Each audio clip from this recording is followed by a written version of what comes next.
The coronavirus pandemic has taken a heavy toll on our city's transit workers. 41 subway and bus operators have died so far. Over 1,000 have tested positive. Joining me now to talk more about this is John Samuelson. He's the president of the Transport Workers International, which represents over 150,000 members throughout the country. How many of these deaths, these numbers that I just cited, would you say are directly attributable to what goes on in the workplace as opposed to from some other source? So I think they're all directly attributable to the work that transit workers do, not only in New York, but across the country. First of all, a diabolical genius couldn't think of a better way to disperse the virus than the New York City transit system.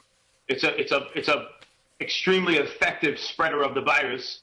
Second of all, the work that we do day in, day out affects our lungs greatly. We work around carcinogens and other chemicals that have a direct impact on our lung capacity. Many transit workers die of lung disorders without COVID-19 in the picture.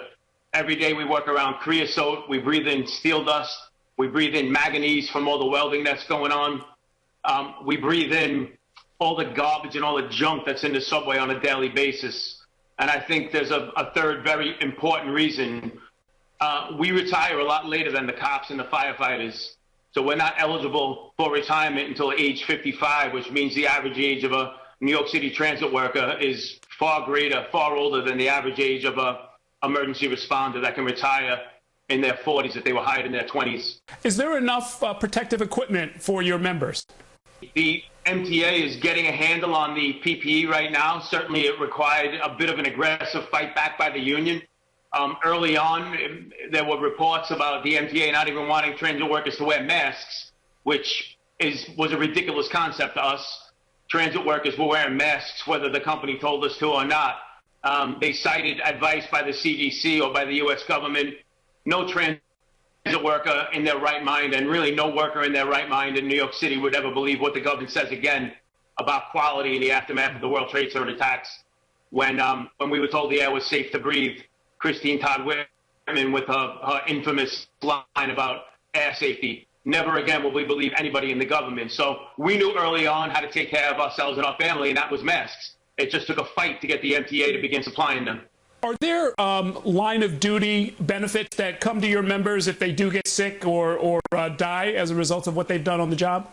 Yes, absolutely. We have a line of duty benefit language in the contract. We've, over the years, because of the danger of the work we've done and because of the amount of line of duty deaths that we've had, we've steadily upgraded the amount of line of duty settlement for our spouses if we perish in the line of duty. And certainly all of these COVID-19 transit workers are considered line of duty deaths. And in fact, I'm having very productive conversations with Chairman of the MTA, Pat Foy, in that regard. We had a positive conversation about that today. The spouses of transit workers who have perished to COVID-19 deserve to be taken care of, both in terms of line of duty pay and in terms of medical benefits. You're the president of the International. You've got units all over the country. I read about you making an alliance with another transport workers union, the ATU, and you're collectively demanding some things of the federal government. What's that about? Right, so the transit industry differs from other national industries like the airline industry or freight rail in that it's run by municipalities like the MTA in New York or SEPTA in Philadelphia, CODA in Columbus, Ohio. And the ATU similarly has cities that have transit services that are run by municipalities.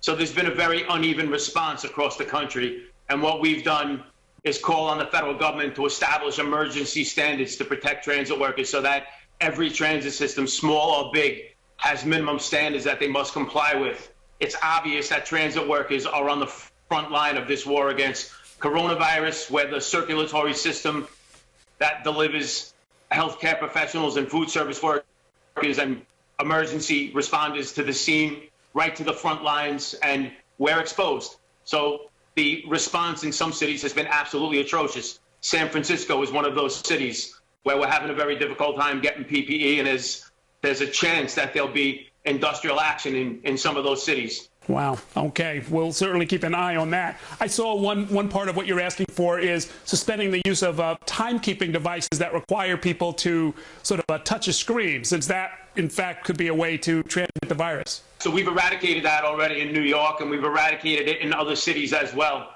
I think the big problem in other cities is the absolute lack of proper protection, personal protection like masks and gloves, things that we've accomplished in New York and we've accomplished in Philadelphia and elsewhere are not so easily accomplished in cities like Columbus, Ohio, or even San Francisco, which one would think is a progressive big city urban transit system. But they've shown a complete and utter failure in delivering PPE to transit workers, effectively using us as cannon fodder in this fight against COVID-19. If I can switch topics for a minute, I happen to know that you have experience as having homeschooled your own kids. So you already knew something that lots and lots of our viewers are now figuring out on their own, which is how to get through the day with their kids and sort of present them with a positive environment. Do you have any advice you'd like to give the parents out there? I have a little bit of a unique situation. So, you know, we homeschool our children. My youngest son is the only one left. My oldest son started St. Francis in downtown Brooklyn. This is his first semester, or second semester now. But it's a little bit of a different situation. My kids are used to me traveling, so now I'm home driving them crazy rather than them kids home driving their parents crazy. I think it's a learning opportunity. I sit here, we watch YouTube videos, we watch NY1. We have a lot of political discussion. We have a lot of discussion about public health. We have a lot of discussion about the negative effects of neoliberal economics on society, that type of thing. I think it's a learning moment. I think parents should embrace it, exploit it. Thanks so much for joining us. Best of luck to you in your fight for your members, and do stay safe.